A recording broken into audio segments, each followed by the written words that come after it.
quiero contarle una historia de hambre, de crisis, pero de la cual podemos aprender y podemos recibir mucha bendición. Entonces vamos a hablar sobre un alimento que se le dio a Israel llamado maná, pero también se nos ha revelado en los evangelios que el verdadero pan del cielo es Jesucristo. También nos habla del maná en el libro de Apocalipsis y en el futuro que va a venir y las promesas de Dios que va a ser para la vida de los que le obedecen al Señor, los que creemos en el Señor, donde vamos a tener ese alimento. Pero quiero que usted lea conmigo un momento a partir del verso 1, capítulo 16 del libro de Éxodo. Dice su palabra: partió luego de Elim toda la congregación de los hijos de Israel y vino al desierto de Sin, que está en Elim y Sinaí, entre Elim y Sinaí, a los 15 días del segundo mes después de que salieron de la tierra. Eso es al mes y medio después de que salieron de la tierra de Egipto. Y toda la congregación de los hijos de Israel murmuraron contra Moisés y contra Aarón en el desierto. Y les decían los hijos de Israel: ojalá hubiéramos muerto por mano de Jehová en la tierra de Egipto, cuando nos sentábamos a las ollas de carne, cuando comíamos pan hasta saciarnos, pues nos habéis sacado a este desierto para matar de hambre a toda la multitud. Y Jehová dijo a Moisés: he aquí yo haré llover pan del cielo, y el pueblo saldrá y recogerá diariamente la porción de un día, para que yo lo pruebe, si andan en mi ley o no. Mas el sexto día se prepararán para guardar el doble de lo que suelen recoger cada día. Verso 14: y cuando el rocío cesó de descender de ahí sobre la faz del desierto, una cosa menuda, redonda, y menuda como la escarcha sobre la tierra, y viendo los hijos de Israel se dijeron unos a otros: ¿qué es esto? Porque no sabían qué era. Entonces Moisés les dijo: este es el pan que Jehová os da para comer. Esto es lo que Jehová ha mandado: recoged de él cada uno según lo que pudiera comer, un gomer por cabeza, conforme al número de vuestras personas, tomaréis cada uno para los que están en su tienda. Y los hijos de Israel lo hicieron así, y recogieron unos más, otros menos, y lo medían por gomer, y no sobró al que había recogido mucho, ni faltó al que había recogido poco. Cada uno recogió conforme a lo que había de comer, y dijo a Moisés: ninguno deje nada de ello para mañana. Cierre sus oídos un momento, vamos a pedir dirección al eterno Dios, que Él sea el que guíe y el que nos lleve por la verdad de su palabra. Padre, en el nombre de Jesús, hoy venimos delante de tu presencia, Señor, juntamente unidos, Señor, en un mismo espíritu con el pueblo, Padre, pidiéndote que tu palabra sea la que trascienda, tu palabra sea la que traiga verdad, tu palabra sea la que traiga claridad, y con tu palabra, Señor, tú nos hables, Señor, y aclares nuestros ojos, Señor, para que podamos ver aún lo que no hemos podido ver hasta el día de hoy, Señor, y podamos entender en el espíritu, en la mente y en el corazón, Padre Santo, cuál es tu propósito para nuestra vida, Señor, y qué tú quieres hablarnos el día de hoy. Bendecimos la palabra y te pedimos, Padre, que tú seas el que nos guíe, Señor, a toda verdad, en el nombre de Cristo Jesús. Amén y amén. Amén, amén. Cuando hablamos de maná, hablamos de un alimento que Dios da a el pueblo de Israel por su misericordia, por su amor, por su bondad. Escuchamos mención en el libro de Josué, escuchamos mención en el libro de Números, escuchamos mención en los evangelios, en Apocalipsis, sobre el maná.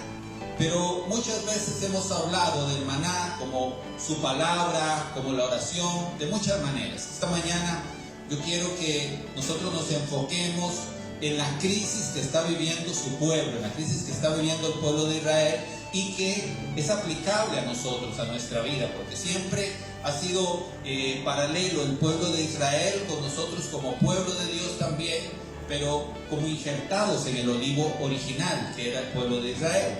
Entonces quiero ver algunos paralelismos, y quiero también que entendamos que en tiempos de crisis, a veces nosotros como hijos de Dios tenemos que pararnos firmes.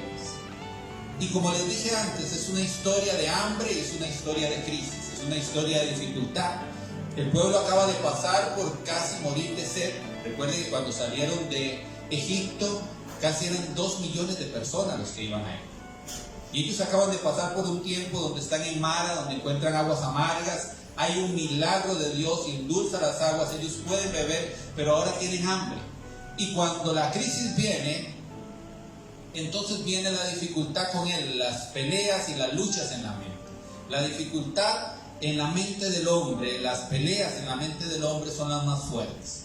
Nosotros podemos tener una dificultad o un pleito de tú a tú como personas y no es tan duradero ni tan difícil como lo que son las luchas en la mente. Y en la mente se libra una batalla actualmente. Quiero que veamos qué pasa cuando nosotros estamos en crisis. ¿Qué pasa cuando nosotros entendemos que en medio de la crisis lo único que nos puede salvar es la misericordia de Dios manifestada de diferentes maneras? Y es que cuando nosotros estamos en crisis, a veces queremos volver atrás. Yo no sé si usted en algún momento estando en Cristo se ha sentido que ya no da más y que quiere volver atrás. Vemos la manifestación del pueblo de Israel cuando ellos dicen, mejor nos hubiera matado el mismo Dios en Egipto, y comienzan a recordar cosas que son mentiras, pero que usted recuerda.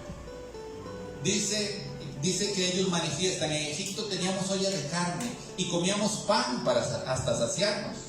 Pero si usted lee la historia, ellos venían de quejarse con el pueblo, con el mismo Dios, y dice, estamos aquí cautivos, somos esclavos, tememos por nuestra vida, no podemos hacer nada. Y es que es una de las cosas que pasan cuando nosotros tenemos crisis y ya hemos venido a Cristo Jesús. Recuerde que Dios saca al pueblo de Israel de Egipto. Es lo mismo que pasa con usted y conmigo cuando Dios nos saca del mundo y nos trae hacia la tierra prometida. ¿Ok? Usted escuchó una promesa, lo que dice Romanos 10:9, que el que cree en su corazón y confiesa con su boca que Jesús es el Señor, ese recibe salvación, perdón. Entonces tenemos una promesa de vida eterna, tenemos una promesa de un cielo nuevo, una tierra nueva y todo lo que viene por delante. Pero cuando viene la crisis, dígale que está a la par, cuando viene la crisis, ahí es donde a veces hemos querido volver atrás. Y la mentira que viene a nuestra mente es eso, las ollas de carne, el pan hasta saciarnos. No, eso se llama un espíritu de esclavitud. Porque el esclavo se quejaba cuando era esclavo y ahora el esclavo que es libre se queja de que va a morir de hambre. Porque no tiene los ojos puestos en Dios, no tiene los ojos puestos en Jesús, el autor y consumador de la fe, y por lo tanto es carente y sigue con un espíritu de esclavitud. Porque yo no les di a ustedes un espíritu de esclavitud, no, yo les di un espíritu a ustedes de poder, de amor y dominio propio, para que ustedes enfrenten lo que viene. Entonces, una de las mentiras que pasan cuando viene la crisis es que nosotros estábamos mejor donde estábamos. Y usted dice, bueno, es que en el mundo me alcanzaba para todo y ahora mi economía no está tan bien. Es que en el mundo yo me reía y me gozaba. No, mentira de Satanás. Usted sabe que hay mucha gente en el mundo con una sonrisa de guasón. Todos vieron la película de Guasón. La condición mental del guasón, y por eso él sonríe cuando está en depresión, cuando está con su mente sintiendo el dolor, la tristeza de lo que el mundo da, y él se ríe. Pero hay mucha gente con risa de guasón. Usted lo ve en los salones de baile, en la cantina de tal o en la cantina de tal otro. Las bocas, pastor, que había en la cantina. Los amigos, todas esas cosas, mentira de Satanás. Porque vas a volver a sentirte vacío, vas a volver a sentirte solo, vas a volver a tener hambre. Y aquí el pueblo de Israel refunfuñaban y hablaban contra Moisés y hablaban contra Aarón y decían, ¿para qué nos trajeron aquí? ¿Para qué muramos? Y es una de las primeras cosas que sucede cuando se está en crisis. Nos hacemos historias mentales y volvemos a un espíritu de esclavitud. Bueno, esos no vienen a esta iglesia, van a otras. Pero yo creo que todos en algún momento hemos sentido que qué duro es estar en Cristo. ¿O no? Si usted nunca ha sentido eso. Y yo le doy gracias a Dios, decía en la mañana, que yo no nací en una casa o en un hogar cristiano. Pastor, ¿pero cómo es eso? Ya yo pasé por todo lo que el mundo ofrece y me acuerdo fresco lo que el mundo ofrece, y la sensación que pasa después de querer saciarse en vicios, en alcohol, en amores, porque muchos se refugian en amores. Así, con esta mujer sí, o con este hombre sí, y ahora sí, y no. ¿Por qué? Porque el hombre tiene un lugar con forma de Dios que solo Dios lo llena. Solo ese pan que viene del cielo lo llena. Después de ahí, nada más. Usted puede decir, me acuerdo del mundo, pero es una mentira grande. Usted era un esclavo en el mundo, era un esclavo del vicio, era un esclavo de el quedarle bien a los demás, era un esclavo de la mentira de Satanás, era un esclavo del pecado que lo iba a llevar a la muerte. Pero cuando está en crisis, el pueblo de Dios muchas veces quiere volver atrás. Y nosotros no podemos volver atrás. Dice que el que puso la mano en el arado no puede volver atrás, sino no es digno de nuestro Señor Jesucristo. Número 2, cuando la crisis viene, podemos sentirnos morirnos. Y quiero hacer mucho énfasis en esto. Pastor, ¿puede un hijo de Dios, puede un hombre de Dios estar en depresión, estar en ansiedad? Claro que sí. Hubieron muchos ejemplos. El profeta Elías, usted puede apuntar Primera de Reyes, en el capítulo 19, verso 4, él manifiesta: Dios, mejor mátame, yo no soy mejor que mis padres. Él tuvo un deseo de morir, esa es la depresión, desaparecer. El hecho de querer morirse es un estado de depresión. Así estuvo Elías, el hombre de Dios, el gran sacerdote, el que hizo un altar y convocó a los profetas de Baal y los humilló y después los degolló a la par del río. Pero con la amenaza de una mujer él estaba atemorizado y dice que entró en depresión, pero Dios intervino. Dice que creó un lugar para él, nadie lo conocía y él estuvo ahí. Le dio un tiempo adecuado, le dio un tratamiento adecuado. Y vea, con esto quiero ser bien enfático.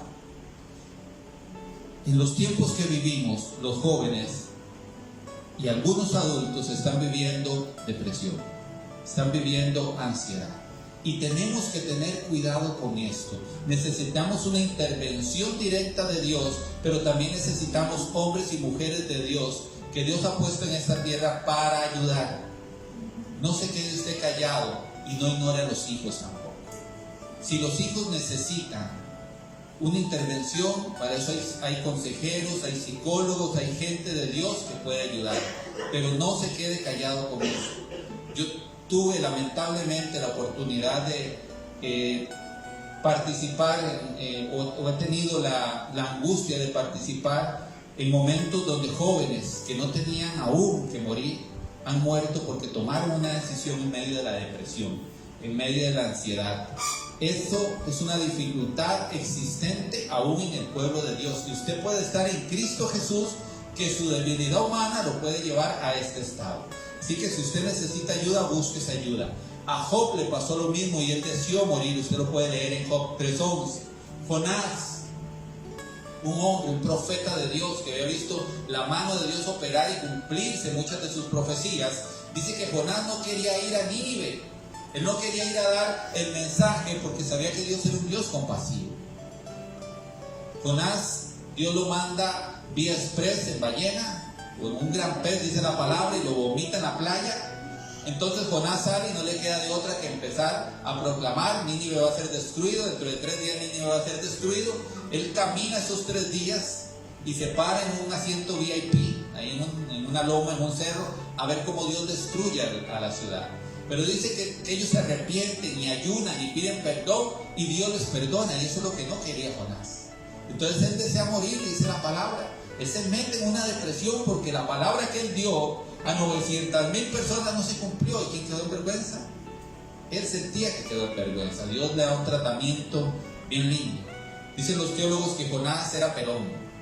Dice que el viento solano le pegaba sobre su cabeza. Entonces Dios hace que crezca una calabacera en ese mismo momento, en ese mismo día, y le tapa el sol, y Jonás estaba feliz. Pero al día siguiente Dios levanta también un gusano que se coma la calabacera, y entonces Jonás se enoja. Y Dios le dice: ¿por qué te enojas por la calabacera que salió ayer y que hoy comió un gusano, y le dice, sí, me enojo y me enojo mucho. Usted sabe que berrinches de Jonás. Yo sé que usted nunca le ha hecho un berrinche a Dios, ¿verdad? Usted nunca en oración le ha dicho, Señor, pero te he pedido un montón de veces, me he portado bien, he hecho las cosas bien. Usted nunca ha tenido un berrinche de eso, ¿verdad? Pero bueno, Jonás sí lo dejó en la palabra el Espíritu Santo para que supiera que también los hombres y las mujeres de Dios hacen berrinches. Y Dios le dice, tú tienes misericordia de la calabacera, que nació ayer y murió hoy. Ahí hay 900,000 personas que no saben ni distinguen su mano derecha de su mano izquierda. ¿Cómo voy yo a destruir los 900,000 almas? Habían ahí. Entonces Jonás se aplaca un poquito.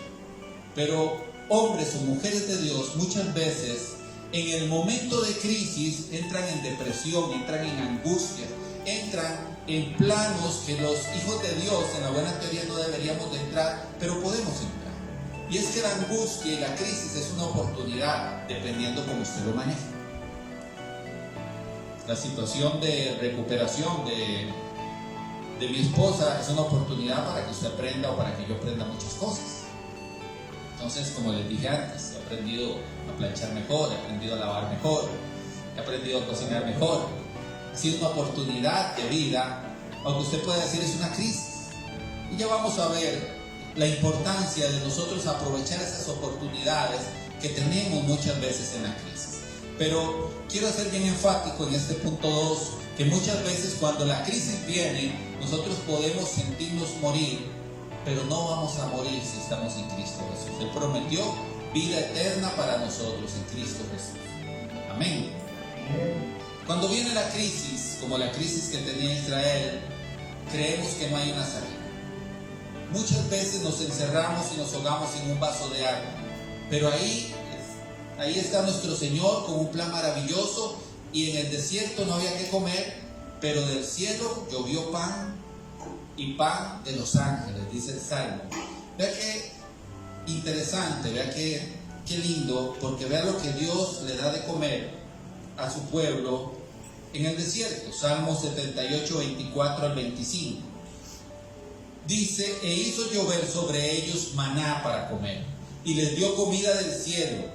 Pan de los ángeles comió el hombre, y les mandó comida hasta saciarlos. O sea, tenían el privilegio de comer el mismo pan que comían los ángeles. Ese pan fue el que comió el hombre. Pero les contaba yo en la mañana, la semana, no, hace 2 días, una hermana llevó un pastel de pollo delicioso a la casa, para que se recupere la pastora y para que nosotros nos pongamos reguardetitos, ¿verdad? Qué rico el pastel de pollo, así ya más o menos como a esta hora que hace tanta hambre, y cocina muy bien. Pero si usted le da pastel de pollo por 40 años, ¿usted piensa que a usted le gustaría el pastel de pollo? Hay gente que no come carne porque los papás le daban carne cuando eran pequeños, sopa de mondongo. Hay tanta gente frustrada con la comida.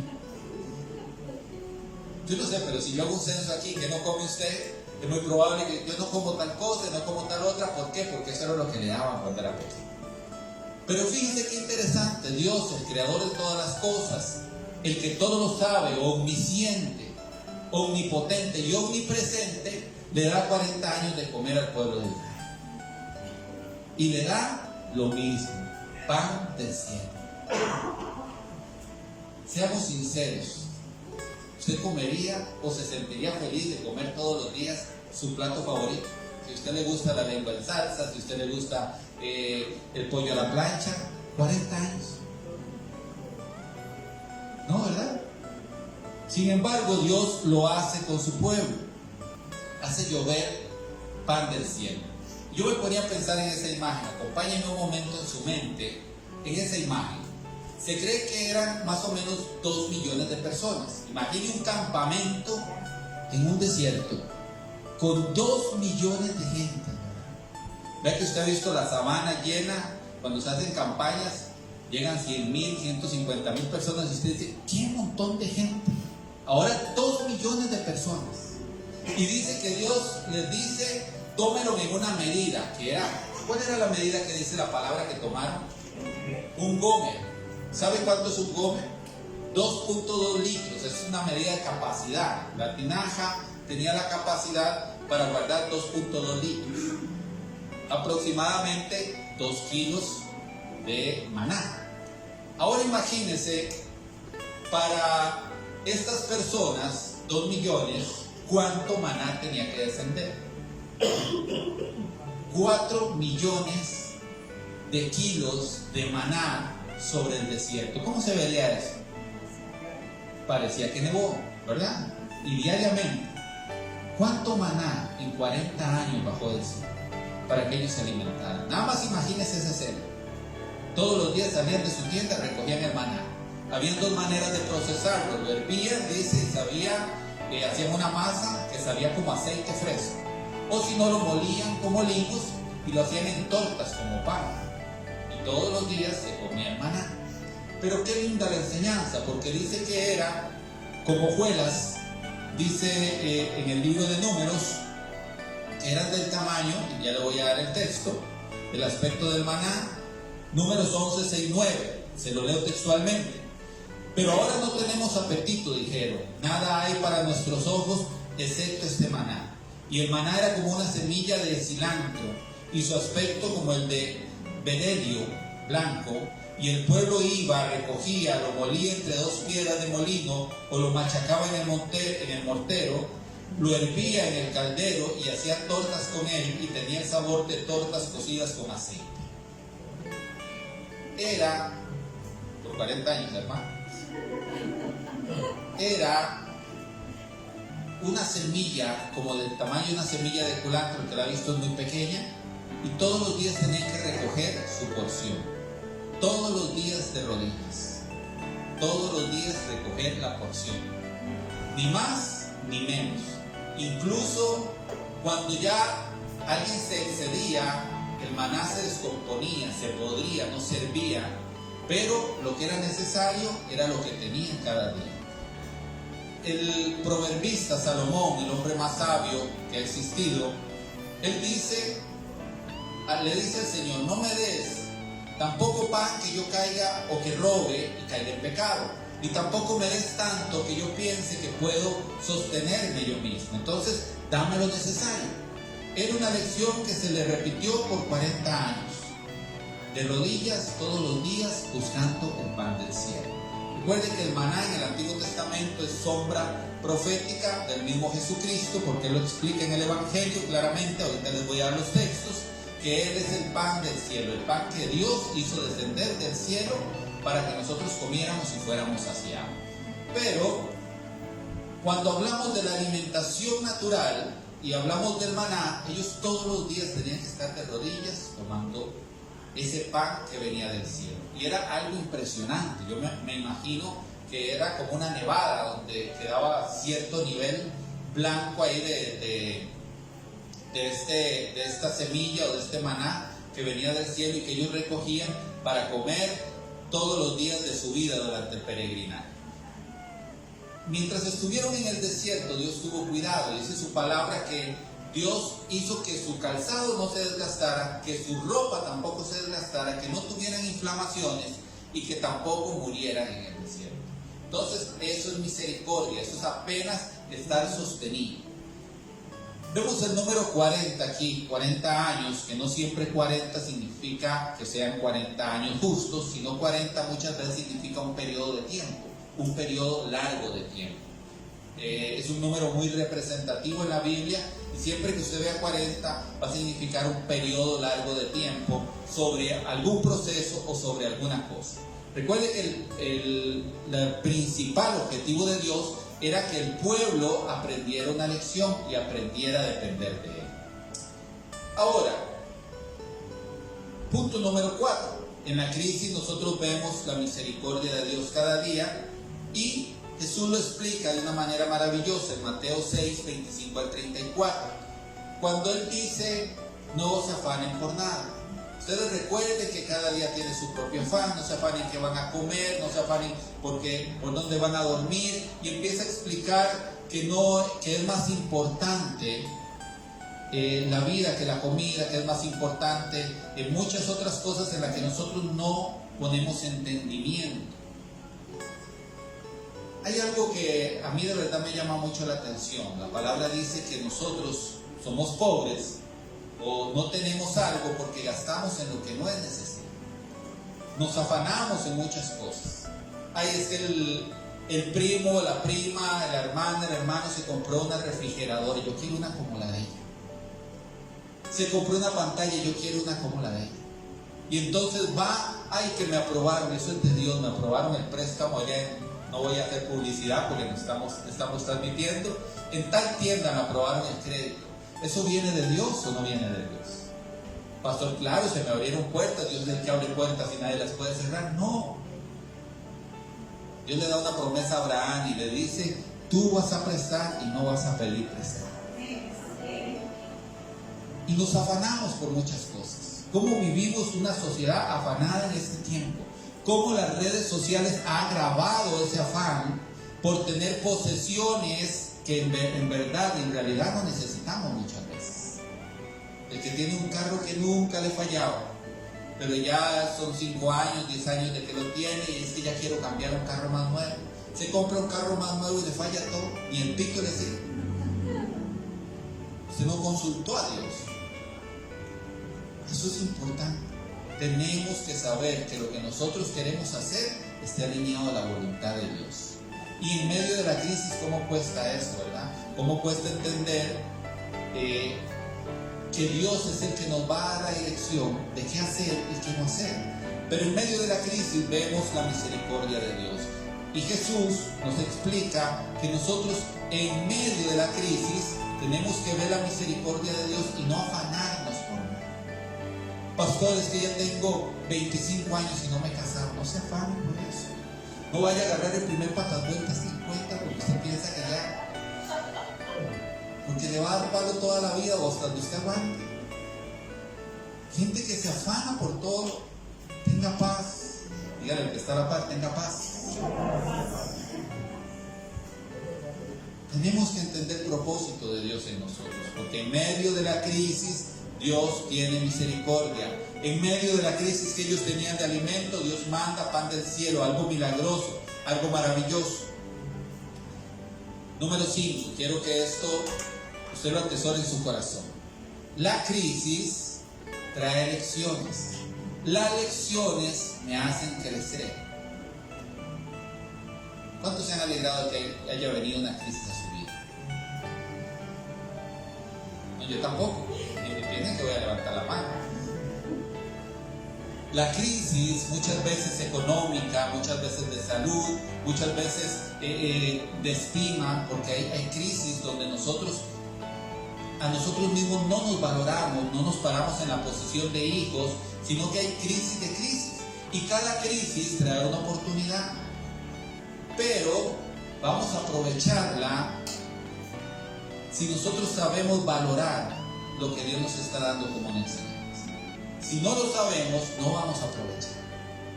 ¿A cuánto les gustaría probar el pan del cielo, la comida de los ángeles?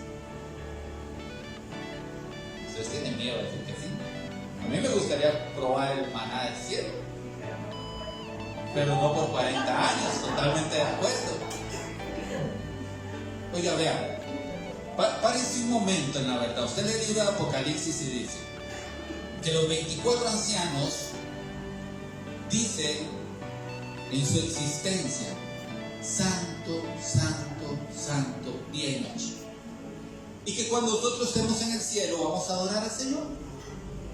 Póngase a decir usted Santo, Santo por una hora. Y así como los chinches, con chinchería. Oiga, usted se duerme, se cansa, ¿cierto? ¿Por qué? Porque usted está repitiendo. Santo, Santo. ¿Por qué estoy repitiendo? Déjenme decirle cómo es la adoración en el cielo. Los 24 ancianos, esto es un evento a nivel universal, galáctico.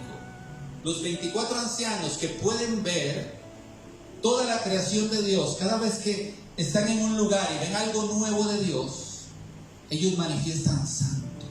Pero manifiestan santo en una expresión de alegría, en una expresión de admiración. Es como cuando usted camina para llegar a una catarata, para llegar a algún lugar y usted ya termina de bajar y se queda viendo y usted dice, santo Dios, qué enorme, qué maravilloso, qué increíble que esto exista. Una expresión de admiración, una expresión de wow, lo que acabo de ver. Eso es lo que pasa con los ancianos. No es que ellos dicen santo, santo, santo. No, ellos ven cosas de Dios y manifiestan como una expresión de admiración santo.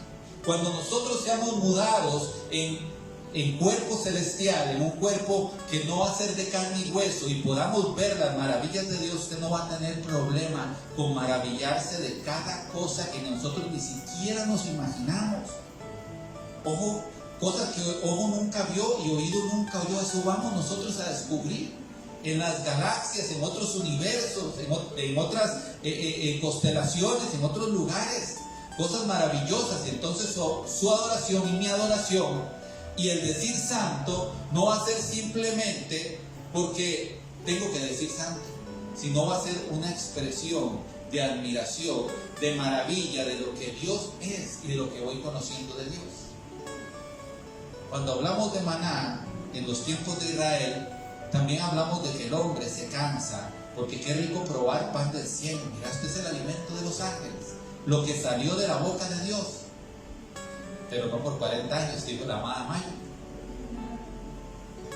En nuestro cuerpo mortal somos limitados hasta el gusto. Aunque usted le dé su plato preferido, usted no va a querer tener ese plato preferido ahí durante 40 años. Y en medio de la crisis, Dios nos da lecciones. Yo quiero que usted vaya conmigo a Deuteronomio, en el verso 8. Deuteronomio 8, y a partir del capítulo 8, verso 1. Cuidaréis de poner por obra todo mandamiento que yo os he ordenado hoy, para que viváis y seáis multiplicados, y entréis y poseáis la tierra que Jehová prometió con juramento a vuestros padres. Y te recordarás de todo el camino por donde te ha traído Jehová tu Dios estos 40 años en el desierto. ¿Para qué? Para afligirte, para probarte y para saber lo que había en tu corazón, si habías guardado o no sus mandamientos. Y te afligió y te hizo tener hambre y te sustentó con maná, comida que no conocías tú ni tus padres la habían conocido, para hacerte saber que no solo de pan vive el hombre, mas de todo lo que sale de la boca de Jehová vivirá el hombre. Tu vestido nunca se envejeció sobre ti, ni el pie se te ha hinchado en estos 40 años. Conoce a sí mismo en tu corazón que como castiga el hombre así a su hijo, así Jehová tu Dios también te castigará. Entonces, muchas veces la aflicción, la prueba, la crisis va a ser una oportunidad para una enseñanza de Dios en nuestra vida. No siempre la crisis está mal. No piense que Dios se ha olvidado de usted porque usted está pasando momentos difíciles. Dios te está enseñando. Amén. Y en la casa del Padre, Él nos da lecciones. Una lección no aprendida es una lección que vamos a tener que repetir. ¿A usted le gustaría estar constantemente en crisis, en dificultad, en lecciones sin aprender? Si no le gustaría como a mí, aprenda de la primera lección, aprenda de la primera vez. No importa que tú te equivoques, ¿verdad? No hay ninguna equivocación que cometa el hombre que Dios no pueda perdonar. No hay ninguna falla que tengamos nosotros que su misericordia y su amor no tape. Él dice, vengan y pongámonos a cuentas. O sea, si tu pecado fue como el rojo carmesí, ven y pongámonos a cuentas, yo te voy a dejar como blanca. La crisis es una oportunidad para aprender la lección de Dios en nuestra vida. Yo te llevé, dice Dios, y yo te humillé. ¿Cuántos se han sentido bien en medio de una humillación? Nadie, ¿verdad? Yo creo que a nadie le gusta que lo humillen. ¿Y cuántas lecciones has aprendido en medio de una humillación? ¿Cuánto tuviste que crecer para seguir adelante en medio de una humillación? Claro, la gente le gusta poner el dedo en la herida donde más duele. Y eso es humillación. Oh, y el que tanto hablaba y el que tanto decía, vean, tienes que aprender de eso. A veces el que te humilla es un instrumento de Dios, aunque tú no lo creas. Así como usted agarra un cuchillo y le empieza a sacar el metal con una lima, así es ese que constantemente te está limando, que constantemente te está ofuscando, que constantemente te está humillando, te está puliendo, te está obligando a tener más filo para ser más eficiente. Pero cómo duele, ¿verdad? No nos gusta ese tiempo. Pero Dios mismo dice: yo te llevé al desierto, te hice tener hambre, te humillé para que aprendieras. Y aún mi plan era que comieras maná 40 años. ¿Usted sabe qué habría pasado con Israel si Dios le dice: bueno, yo soy el Dios Todopoderoso, ustedes son mi pueblo, ¿qué quieren para el menú de la tarde? Gordon Blue con puré de papa. ¿Qué se les ofrece? Y le manda a los sacerdotes. Me contaba el amado rabino Gamaliel que los sacerdotes, según las Midrash, eran los encargados de hacer una lista de todas las personas que habían y del pan que había que suplir. Que le mandara el menú Dios a los sacerdotes y le dijera: pregúntale a mi pueblo, ¿quién quiere comer hoy chuleta? ¿Quién quiere comer bistec encebollado? ¿Qué habría pasado con Israel? Te voy a mandar pan del cielo. Esto es un evento milagroso. Esto es algo maravilloso, algo que nadie ha visto. Es lo mismo que comen los ángeles. Pero tú vas a aprender que en humillación todos los días de rodillas vas a tener que recoger ese pan, y tiene que ser suficiente para que vivas en medio del desierto, en medio de la dificultad. Tiene que ser suficiente. Quiero darte algunos textos para que podamos ver también que hay un momento donde el pan deja de cesar. Josué 5:12 dice: y el maná cesó el día después de que habían comido el producto de la tierra, y los hijos de Israel no tuvieron más maná, sino que comieron del producto de la tierra de Canaán durante ese año. Quiero que vaya conmigo al libro de Josué para extender un poco más ese texto. Libro de Josué, en el capítulo 5, a partir del verso 10, voy a leérselo para usted. Dice: y los hijos de Israel acamparon en Gilgal y celebraron la Pascua a los 14 días del mes por la tarde en los llanos de Jericó. Y al otro día de la Pascua comieron del fruto de la tierra, los panes sin levadura, y en el mismo día espigas nuevas tostadas, y el maná cesó. El día siguiente, desde que comenzaron a comer del fruto de la tierra, y los hijos de Israel nunca más tuvieron maná, sino que comieron de los frutos de la tierra de Canaán aquel año. El proceso de la misericordia de Dios llegó para Israel durante 40 años. Él los alimentó. Nada más salían, recogían el maná, no tenían que trabajar por él. Nada más lo recogían de rodillas en humillación, aunque era siempre maná. Él los lleva a la tierra prometida, y a partir de que ellos ponen sus pies en el inicio, todavía les faltaba conquistar pueblos, les faltaban muchas batallas, pero desde ahí dice que cesó el maná. ¿Por qué? Porque Dios le llamaba a otro nivel.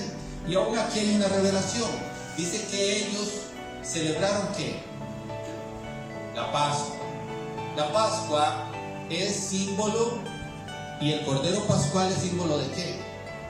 De Jesucristo.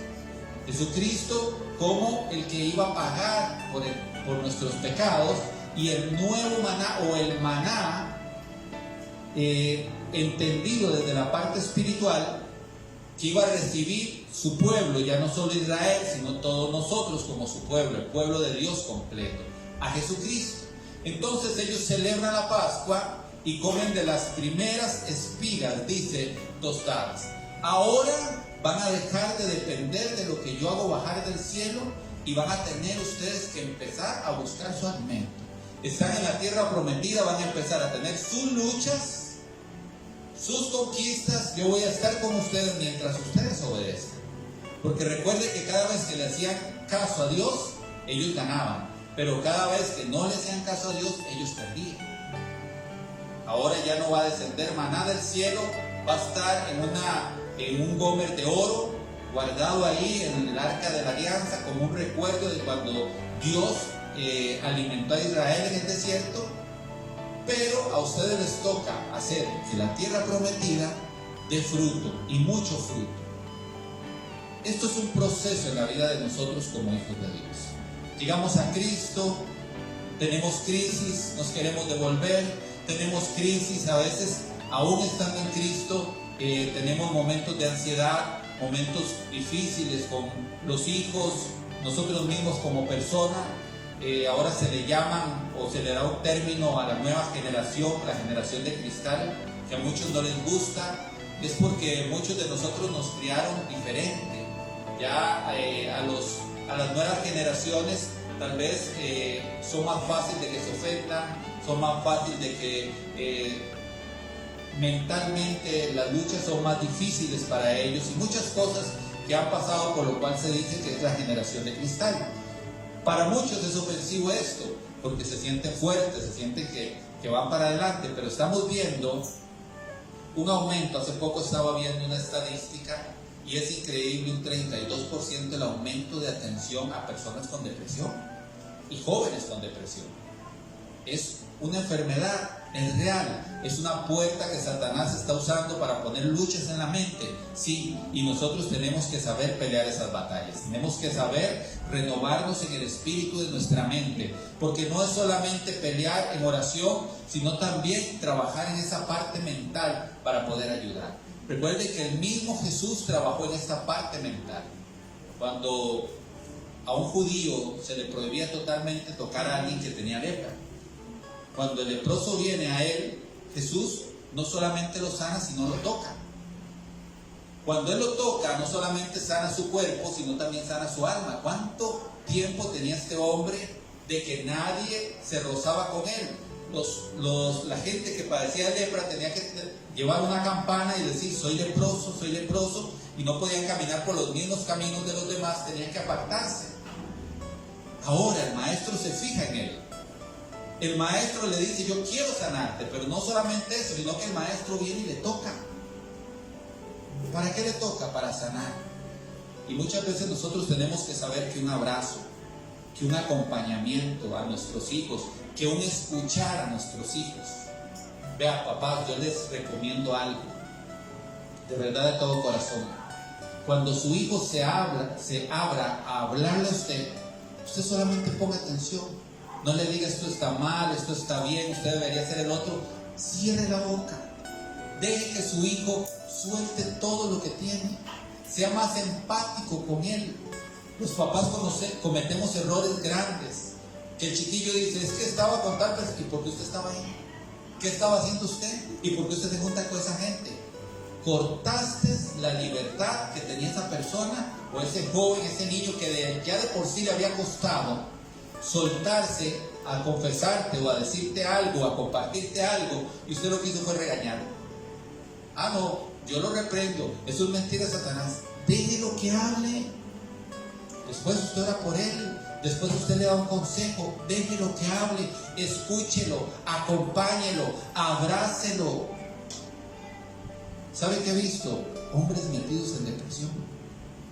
¿Por qué? Porque nos enseñaron que había que ser fuerte. A la generación de nosotros, que nos dicen la generación de hierro, nos enseñaron que había que ser fuerte. Entonces no lloramos, entonces no nos quejamos, entonces nada, pero somos como una olla de presión. Y la mayoría de hijos dicen que mi papá, mi mamá, ellos se enojan y empiezan y botan el tapón. ¿Por qué? Porque aguantamos y aguantamos y aguantamos. Pero muchas veces un hombre necesita un abrazo a su esposa, necesita un abrazo a sus hijos, necesita que le digan: ¿sabes qué? Lo has hecho bien, has luchado por la familia.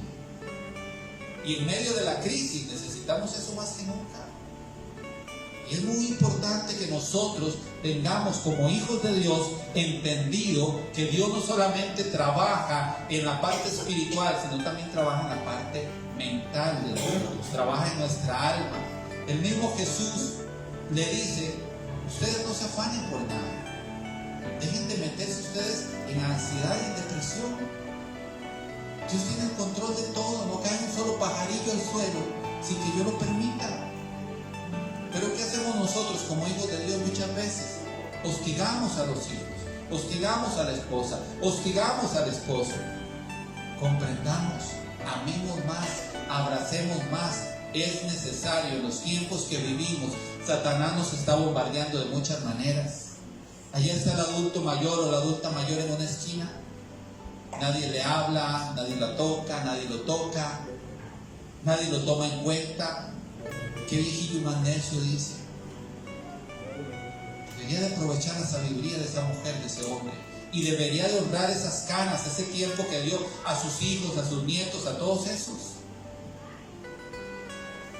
Ya me fui por otro lado, pero yo sé que el Espíritu Santo le está hablando a alguien. Volvámonos al maná de nuevo y volvamos a lo que Jesús dice. Juan 6, 50-51. Este es el pan que desciende del cielo, para el que coma de él no muera. Yo soy el pan vivo que descendió del cielo. Si alguno come de este pan, vivirá para siempre, y el pan que yo también daré por la vida del mundo, esa es mi carne. Jesús mismo nos explica: yo soy el pan que descendió del cielo. El maná era una sombra profética de lo que había que venir, que era Jesús, el pan mismo que descendió del cielo. Juan 6, 32-35 dice: entonces Jesús dijo, en verdad os digo, no es Moisés que os ha dado el pan del cielo, sino que es mi Padre el que os da el verdadero pan del cielo. Porque el pan de Dios es el que bajó del cielo y da vida al mundo. Entonces le dijeron: Señor, danos siempre ese pan. ¿Te cansarías de la compañía de Jesús por 40, 50 o 100 años que tú vivas en esta tierra? Usted sabe que hay gente que se cansa de la compañía de Jesús. ¿Cuántas veces has buscado al Maestro esta semana? ¿Cuántas veces has estado con Él en intimidad? ¿Cuántas veces has comido pan del cielo, que es la presencia de Jesús en tu corazón? ¿Cuántas veces lo has hecho esta semana? Pastor, yo no me cansaría de la presencia de Jesús en mi vida. Pero yo te hago la pregunta: ¿cuántas veces lo has hecho esta semana? ¿Cuántas veces has estado con Él este mes? ¿Cuánto has comido? Y tal vez te has sentido agobiado, tal vez te has sentido cargado, tal vez te has sentido vacío, has sentido que tu vida no tiene sentido, que no llegas a ningún lado, pero no vienes a comer del pan que dice que el que come de ese pan no volverá a tener hambre, que es el pan que sale de la boca de Dios. Porque de la boca de Dios salió la creación del mismo Jesús. Dice que al principio Él era la palabra, el verbo, y Él estaba con Dios, estaba en la boca de Dios. Es el pan que descendió del cielo, nuestro amado Jesús. Jóvenes que dicen: yo veo que yo no avanzo y yo debería, en este momento debería tener una carrera universitaria, debería tener tal cosa, tal otra. No se afanen por nada. Dejen la tendencia de este mundo que tan malo nos hace. Cada quien camina a su ritmo. Usted puede ser joven que no ha sacado una universidad, no ha terminado una universidad y otros lo han hecho. No quiere decir que vas a ser menos exitoso que esa persona. Conozco gente que tiene tercer año de la escuela, los conozco, y tienen empresa, tienen casas de alquiler, tienen una buena economía, y conozco ingenieros y conozco doctores que están en la zona roja. Entonces no quiere decir que si tú no logras en determinado tiempo que te establece la sociedad algunas cosas, tú eres un fracasado. Jesús dijo: no se afanen por nada. Vengan y coman del pan.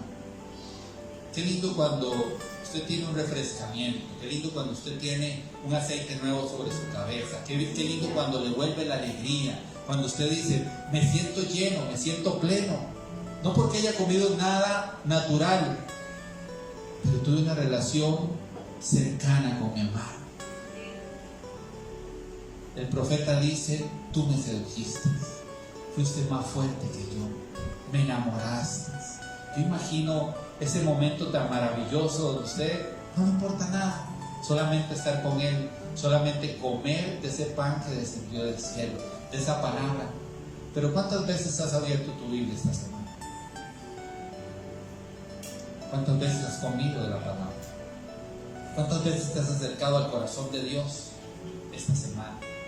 Que usted diga: qué lindo, eso que leí en la palabra, Qué promesa más hermosa. Yo sé que es para mí. ¿Cuántas veces has abrazado la palabra de Dios esta semana?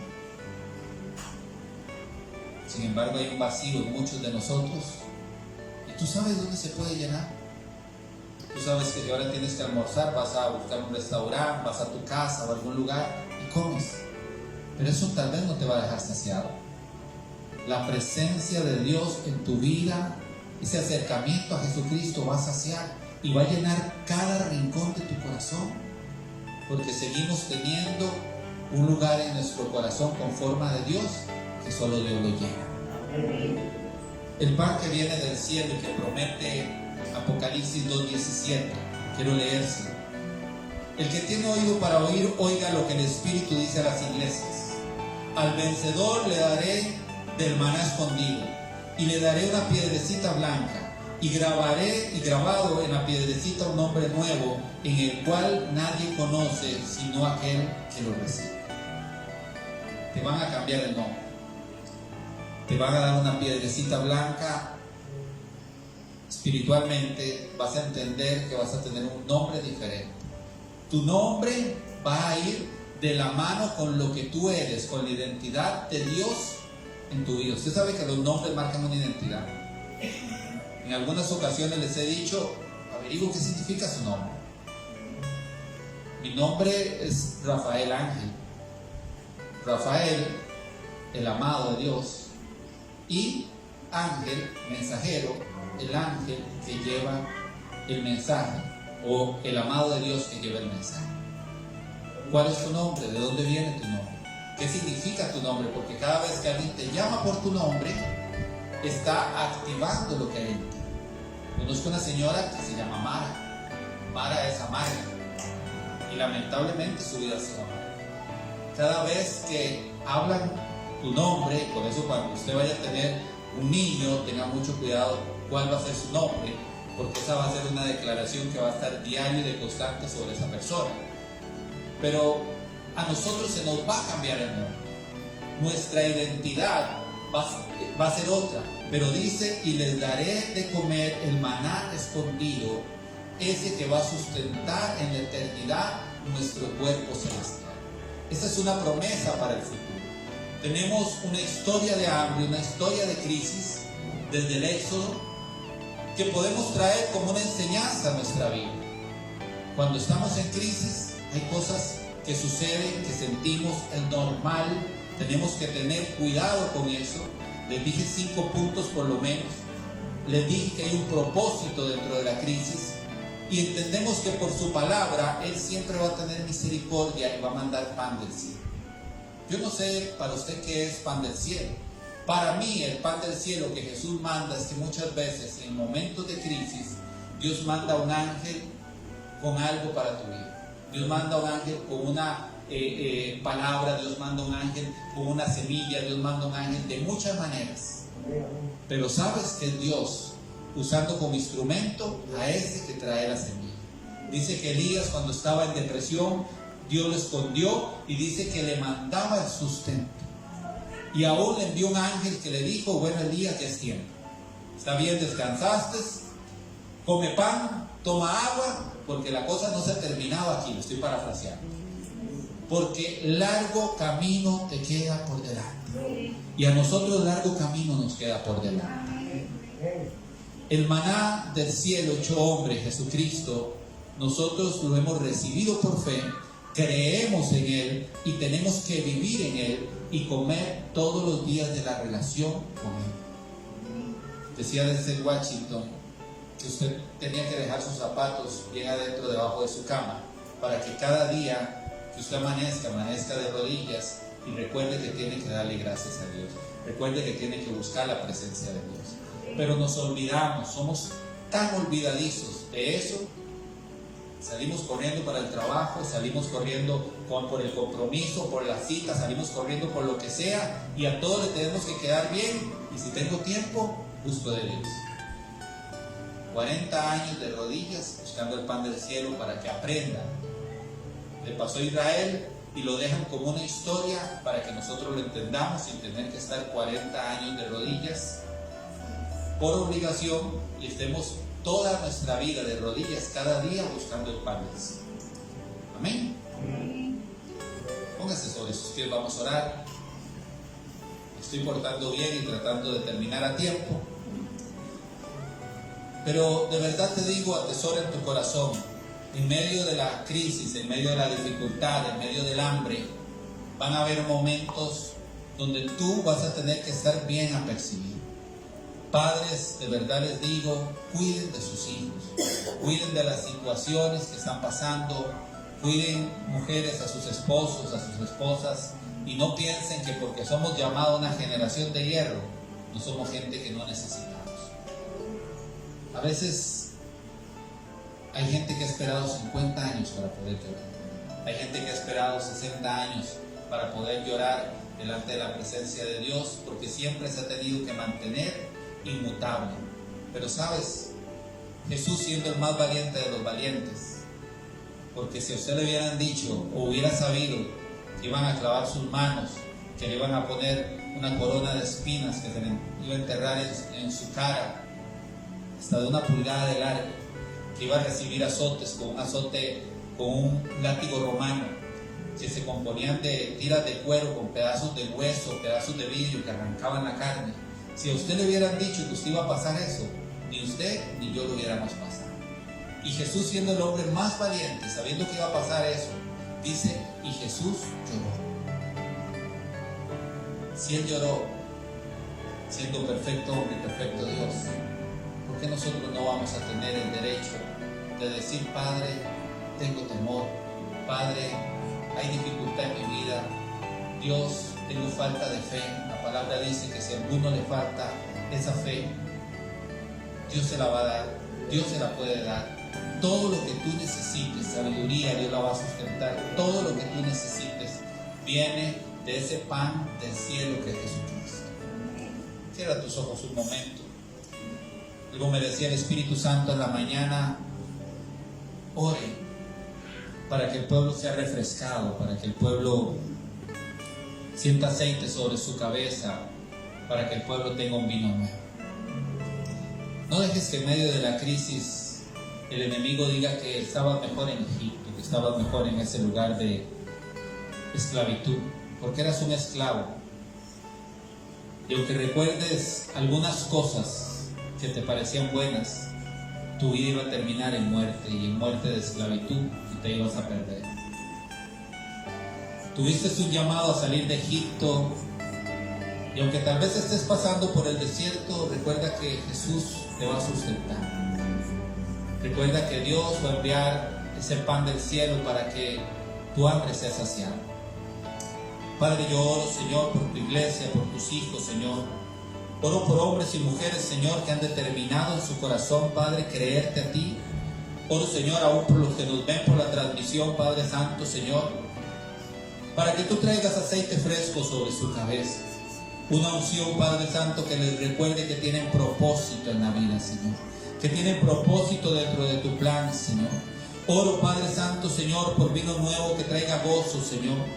Por miel que endulce su paladar, Padre Santo. Oro, mi Dios, para que ese pan que viene del cielo, Cristo Jesús, que es el que nos mantiene, Señor, con fuerza y esperanza, Señor, para caminar cada día, esté con nosotros y que podamos buscarlo. Así como nos enseñas en el desierto, tu pueblo de rodillas buscaba el alimento, así aprendamos nosotros, Señor, a cada día buscar el alimento, buscar esa relación contigo, Cristo Jesús. Padre, yo te doy gloria, honra y alabanza porque tú la mereces y es tuya, Padre Santo, Señor. Te agradezco, Señor, porque en el momento, Señor, que estaba en esclavitud, tú me llamaste a libertad. Padre, bendigo a tu pueblo, Señor, para que sea un pueblo entendido, Señor. Y en el momento de crisis, Señor, no murmuren, Padre Santo, contra nadie. No vuelva a ellos ese espíritu de esclavitud, Señor. Bendigo a tu pueblo, Señor, para que en el momento de crisis, donde sientan morir o desistir, Padre Santo, Señor, tú envíes a tus ángeles, Señor, con palabra de bendición, Señor. Ellos puedan correr por oportuno socorro, Señor, al trono de la gracia, Señor. Y aunque su pecado sea como la grana, Señor, tú los limpies y los dejes como blanca lana, Señor. Oro, Señor, por tu pueblo, Padre Santo, Señor, para que aprenda cada lección, Señor, que puedan tener, Señor, en la crisis, en medio de la humillación, Padre Santo, Señor, y no tengan que repetir esa lección, Señor. Oro por tu pueblo para que sepa transicionar, Padre Santo, de la misericordia a la responsabilidad de buscarte todos los días, Señor, de sembrar nuestra propia tierra, Señor, para cosechar en bendición, Señor. Oro por tu pueblo para que entendamos, Señor, que tu propósito se va a cumplir en nosotros, Señor, y sobre todo oro por esperanza, Padre, para que cada vez que estemos en dificultad, mi Dios, podamos decir: yo sé que mi futuro es grande, que mi futuro es bueno. Yo sé, Padre Santo, que tú dijiste que soy sentado juntamente contigo en lugares celestiales, que cuando llegue el momento de la prueba, de la crisis, Padre, nosotros podamos decir y entender que tenemos promesa y tenemos, Señor, posesión en el cielo, Señor, que tú ya has dicho que es nuestra, que nos pertenece, porque te hemos amado y hemos puesto nuestra confianza en ti. Padre, yo bendigo tu nombre, te doy la gloria, te doy la honra y te doy la alabanza, Señor, y te pido que esta semana sea una semana donde veamos operar tus milagros y tu favor, Señor, al favor de tus hijos, Señor. Tu mano, Señor, trabaje, Padre Santo, Señor, para que nosotros como hijos, Señor, podamos dar testimonio de que tenemos un Padre lleno de poder, lleno de amor y lleno de misericordia. Bendecimos tu nombre, te damos la gloria y la honra en el nombre poderoso de Jesús. Amén y amén.